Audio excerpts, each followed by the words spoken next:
I want to welcome everybody once again to Brister Sunday School. It's good to see you. It's good to see Steve. It's good to see Sherry. We've doubled our crowd here tonight, so we're doing good. I hope everybody's doing good. I've lost count with what number this is, but we're going to keep on doing it just as long as we have to.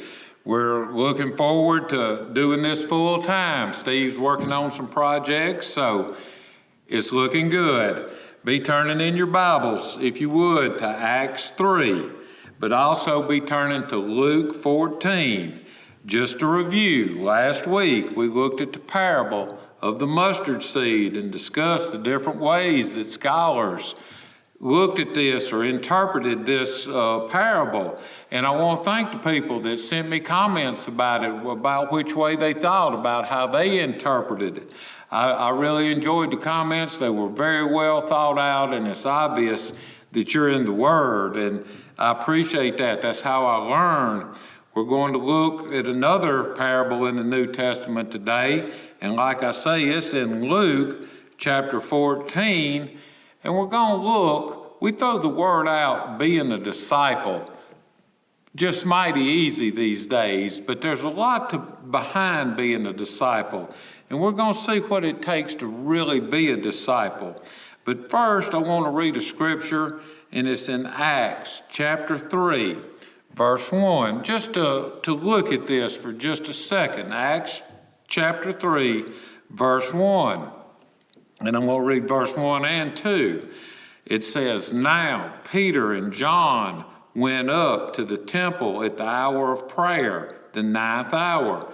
And a certain man lame from his mother's womb was carried, whom they laid daily at the gate of the temple, which is called Beautiful, to ask alms from those who entered the temple." A man, a lame man, had been lame from birth. He was carried to the temple. And the main reason he was carried there was so he could beg for money. It worked out good. Where's a better place to go than the church when you're in need? But it worked good for the Pharisees. He was at this gate called Beautiful, and the Pharisees could come by there and make sure everybody saw him, giving this man some money. It made him look good. It made him look big, and everybody's happy.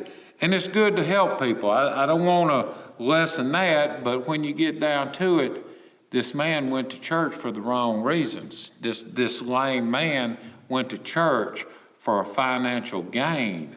And sometimes in life, we might be going to church for the wrong reason, or we might be doing things for the wrong reason. And that's what we're going to look at in Luke chapter 14, verse 25. I'll give you a chance to turn there in just a second. Luke 14, verse 25. And we're going to just read this first verse and stop right there. It says, "Now great multitudes went with him," that's Jesus, "and he turned and said to them," it said, and we're going to stop right there. It says great multitudes were following Jesus. And we're on over in Jesus' ministry by this time. And many people are aware of Jesus. Many people are wanting to be a part of this Jesus movement, and great things are taking place. But just like the beggar that went to church for the wrong reasons, a lot of people in this great multitude of people are following Jesus for the wrong reason. Several different reasons they're following him. If you'll turn back in the last part of the Old Testament to Micah, it's kind of hard to find, but it's toward the back of the Old Testament. Micah 5, verse 2, and Micah's prophesying about the future. And in verse 2 of Micah chapter 5, it says, "But you, Bethlehem, Ephrathah, though you are little among the thousands of Judah, yet out of you shall come forth to me the one to be ruler in Israel." Micah says there's going to come out of Bethlehem a ruler for Israel. We all know Jesus, born in a manger in Bethlehem. And these people know that. And they're thinking, hey, this man's going to be our political leader. This man's going to be a great leader that frees us from Rome. It's the man we need to be following. Jesus didn't come to be that, but that's what these people are thinking. So they're following him. That's one group of people. If you turn to Mark chapter 1, Mark chapter 1, in verse 32, we read, "At evening, when the sun had set, they brought to him all who were sick and those who were demon-possessed." Skip down to verse 34. It says, "Then he healed many who were sick with various diseases and cast out many demons, and he did not allow the demons to speak because they knew him." Jesus healing many people. He's casting out demons. And I mean, if you need a miracle work, where better to go than Jesus? So a lot of people are following Jesus now. They want to be a part of this casting out demons and this healing, and it's something to see. They're seeing things they've never seen before. So some people are following Jesus because of this. And one more thing, people are following them. And this kind of hits close to home, especially with me at Brister. And we'll go back to Luke. We're in Luke again, and look in Luke chapter 9. And we all know this story. Jesus is feeding the 5,000 people. And it's a great story, and we love that story. But in Luke chapter 9, verse 16, it says, "Then Jesus took the 5 loaves and the 2 fish, and looking up to heaven, he blessed and broke them, and gave them to the disciples to set before the multitude. So they ate all and were filled." Jesus throwing all-you-can-eat fish fries. They were filled. You could eat all you wanted, and there's still plenty left over. A lot of times here at Brister, we have one of our Brister covered dish lunches. A lot of people show up for it. Miss Ruth Kyle gonna have chicken and dumplings, so I'm gonna make sure I'm there. A lot of people were following Jesus because of this. But these people were following Jesus for the wrong reasons. They thought it was kind of cool to be following Jesus. So he tells them, he said, "Y'all listen here. I want to tell you something. I'm fixing to set the record straight about what it means to follow me." Because Jesus, at this time, he's much more concerned about the quality of the hearts of those that were following him instead of the quantity of people. And don't get me wrong, Jesus wants as many people as he can to come to him, but he wants their heart to be in the right place. And right now, a lot of these people are coming for the wrong reasons, and they got heart problem. So Jesus lays it out on the line for them, and we see that. We're back in Luke, verse 14, and we're going to start with verse 26. We're going to pick up where we left off. And Jesus tells them, "If anyone comes to me and does not hate his father and mother and wife and children, brothers and sisters, yes, and his own life also, he cannot be my disciple. And whoever does not bear his cross and come after me cannot be my disciple." Jesus puts it on the line, and he uses this word, hate. And you go, God, that's kind of strong. Well, it is a strong word, but the literal meaning of this word, hate, right here, is to love less. And he's saying you got to love your family less, your father, your mother, whoever. And this word, like I say, this hate is a strong word, and it means you need to love me so much more, so much higher than you love these others, that there's no comparison. Love me more than you love them at a place that is a great love like no other. But then he also says we must also bear the cross. And that's a term that has been misused over the years. The people would have understood it at that time. We seem to, sometimes use it as an excuse for something. Well, I don't want to go shopping. Lines will be long. It'll take a long time, but it's a cross I got to bear. That's not a cross you got to bear. That's an inconvenience. At that time, if you bared a cross, that meant you were facing death, because that's how you were executed. You carried the cross just like Jesus Christ did last week to the hill, and then you were hung on it. Carrying the cross was not an easy thing, and it wasn't just an inconvenience like we tend to think it is now. But Jesus said, you got to bear the cross that I carried. And golly, Jesus, this is getting hard. But what does that mean? It means death to yourself. Forget about yourself. You know, it's all about me now. It's a willingness to serve as Christ directs us to serve. It's a daily identification with Christ and a surrender to His will. When we bear the cross, we're saying death to myself, and it all for Jesus Christ. And that's a high price to pay sometime. And I'm sure when He said that and they thought about bearing this cross that meant death, whoa, hold on here. I got to love Jesus more than Facebook, and I got to love Him more than deer hunting, and I got to do more than just show up at church on Sunday morning to follow Jesus. I'm not sure that I want to be a part of that. And I'm sure it kind of thins some of the ranks in this great multitude right then. They kind of got to thinking, I don't know if that's the price I want to pay or not. I'm not too sure about this. So why should I be a disciple then? And there's one good reason. It allows you to be in full fellowship with the Lord. It allows you to have a relationship like no other when you love Jesus Christ above all others. And that's a relationship that we need in our life right now. And you go, but Brother Tim, that's a high cost to pay. Give up my time, my money, everything. But let me tell you, that which costs nothing is worth nothing. That which costs something is going to be worth something real good one day.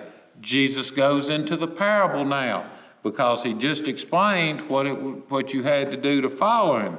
And this is the parable in verse 28. We're still in Luke 14.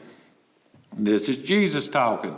He says, "For which of you, intending to build a tower, does not sit down first and count the cost, whether he has enough to finish it, lest after he has laid the foundation and is not able to finish, all who see it begin to mock him."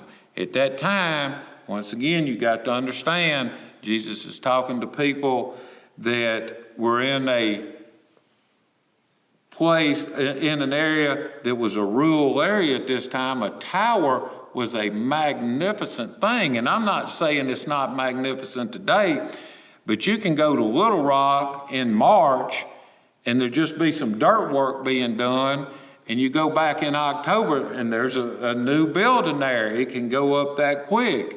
It wasn't that easy then, so Jesus is pointing that out. A tower's a great thing, but to build that tower, it takes some time. It takes some effort. It takes some money. We're getting to the hard part there. And you have to lay a foundation for it. You have to start out from the ground up, have a strong foundation. And when you do that, everybody's all excited.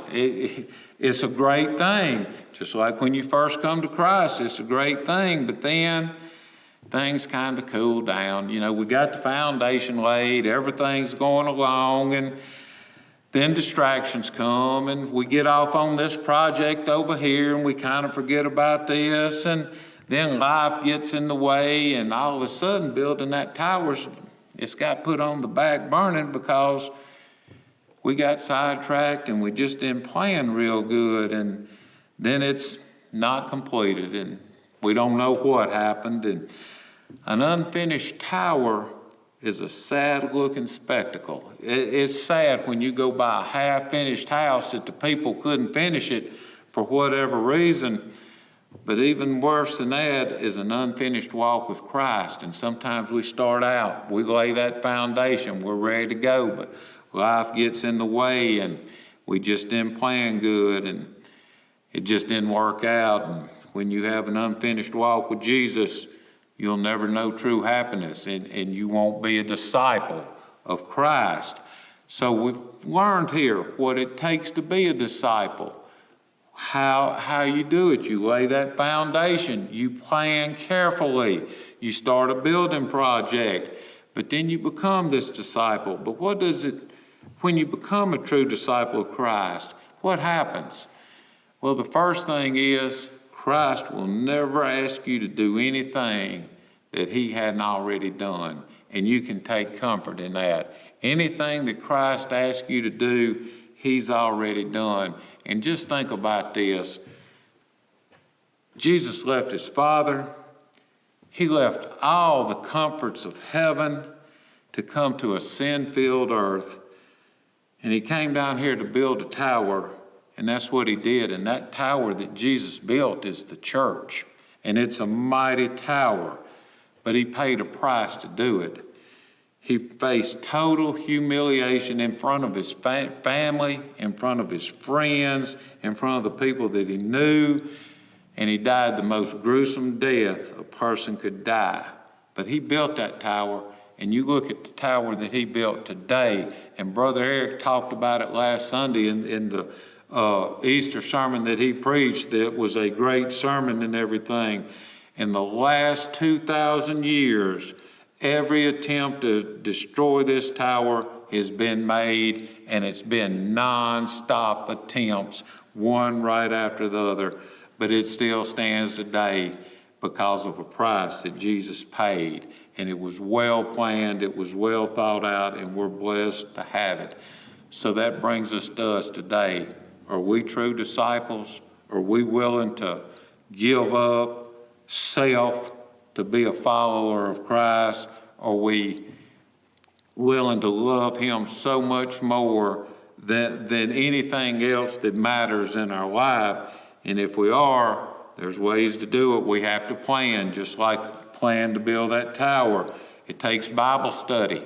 And we got great Bible study here at Brister. And Wednesday nights, some of the best you'll ever hear. It takes regular church attendance. You can't just show up part-time and expect to build that tower.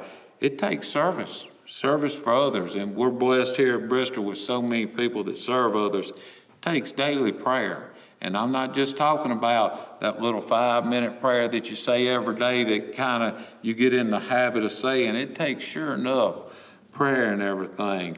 And we like to identify. We like to let people know that we're a disciple of Christ. But there's a price you have to pay.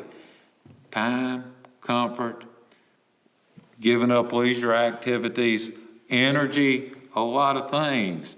And we have to ask ourselves, are we willing to do it? And if we are, if we're willing to be a true disciple of Christ, willing to do what this scripture tells us, we need to start a building project. And I'm talking about a personal building project. Start a building project in your life. And you go, well, Brother Tim, I don't know what to do. I don't know how to start a building project. Start with whatever interests you. You know, we're blessed. In 2000, I think it's 2006, Gina Phillips decided she wanted to start a building project. She started the Awana program here. And look what it has grown into today and still growing, because she laid a foundation and she had a great plan and she got people on board and she's built a tower here. Look at Steve. Steve's building a tower right now as we sit here in church and everything, and it's going to grow. He's already got some plans in that. But let's start each individual. It's up to us. Let's start a building program in our lives. Let's be a true disciple and build something that Lord will be proud of. And I won't just end and say, I hope I see a lot of building projects in the future. If you got one in mind, email me or text me and let me know about it. once again, there's nobody here to ask if there's any questions or any comments or anything, but I appreciate, the comments from last week, and I hope I get some this week. I hope everybody will go out and start a building project. Prayer requests for this week. We need to remember Miss Gay Moore, Mr. Jimmy Moore's granddaughter, Heather Coleman. She's still in the hospital in Homer. She's got a bad case of pneumonia, and keep her in our prayers. Remember Miss Ellen Harmon, Jessica Sample's grandmother. She's still fighting a battle, and we need to pray for her. Mr. Lester Jackson, Miss Levita's brother-in-law, is doing better. Keep him in your prayers. Of course, we need to pray for Miss Louise, Troy, and Mr. Jimmy. Once again, it's good to be here. If you have a church home, that's great. I hope you go there whenever church opens again. If not, I'd sure like to see you at Brister. Thank you a lot.